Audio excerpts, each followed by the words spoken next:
جمعیت هلال احمر تاجیکستان امسال در شمال کشور نشانه‌های نوی آگاه کننده از منه‌های مرزی ازبکستان را می‌گذارد. اداره این سازمان در ولایت سوغد بر رادیو آزادی توضیح داد که آگاهانیدن اهالی از خطر مین عمدتاً توسط پهن کردن ورقه‌ها و گذاشتن نشانه‌های احتیاط باش از قدم گذاشتن به میدان‌های مینکاری شده راه اندازی می‌شود. ما با درخواست نمودیم به مرکز ملی تاجیکستان و به مسئله های مینه ها که آنها ما را دستگیری کردن آیده گذاشتن علامت های مخصوص در زمین های خطرناک.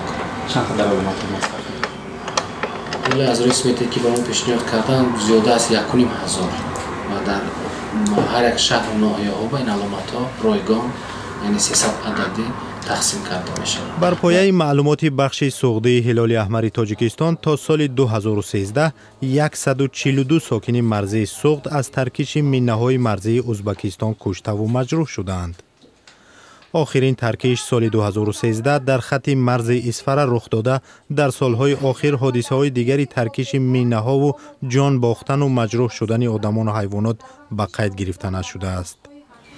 با اهالی آیده خطرناک بودن مغزی‌های سرحدی فهماندهی با طریق اختیاران ما دوام دارد و ورق‌های مخصوص اطلاعاتی که از طرف مرکز ملی مینه‌ها در جمهوری تاجیکستان به ما دسترس شده است. زیاده از 5,000 عدد ورق‌های اطلاعاتی که به هر یک اهالی نزد سرحدی با طریق اختیاران ما با دست ما تقسیم کرده شده است و شاید باید ممکن از حساب همین نسبتاً از سال قبلی یعنی سال 2017 عموما ترکش از مینه‌ها در این مغزی‌های خطرناک به وجود نآمده است.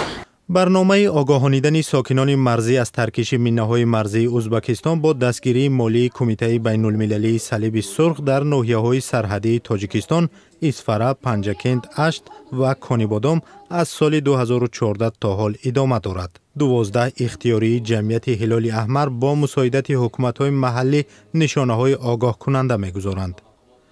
ازبکستان با ولایت سوغد تاجیکستان حدود 900 کیلومتر مرز مشترک دارد.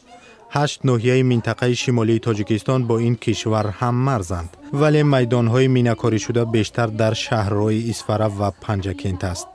مشکلی کلیدی مقامات تاجیک در نبود خریطه میدان‌های مینکاری شده است که در دوام 17 سال اخیر دسترس نشده است. تلاش میانجیگی سازمان‌های بین المللی در میان دو همسایه نزدیک هم در این زمینه به نتیجه انجامیده است. ما خواهیم نخواهیم ما در همسایگی زندگی میکنیم. مقامات تاجیکستان امیدوار هستند که گرم شدن مناسبت‌ها با ازبکستان مشکل میدان‌های مینکاری شده را از بین میبرد.